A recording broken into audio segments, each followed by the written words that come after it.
Mag-ingat kayo dahil baka matukso kayong lumayo sa Diyos at sumamba sa ibang mga Diyos at maglingkod sa kanila.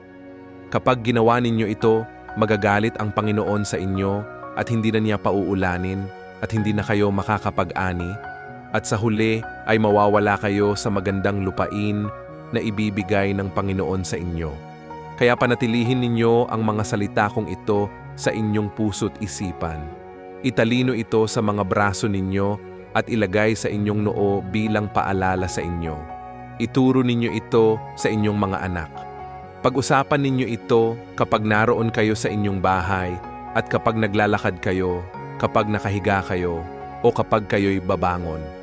Isulat ninyo ito sa mga hamba ng inyong mga pintuan at sa pintuan ng inyong lungsod, para kayo at ang inyong mga anak ay mabuhay ng matagal doon sa lupaing ipinangako ng Panginoon na ibibigay sa inyong mga ninuno.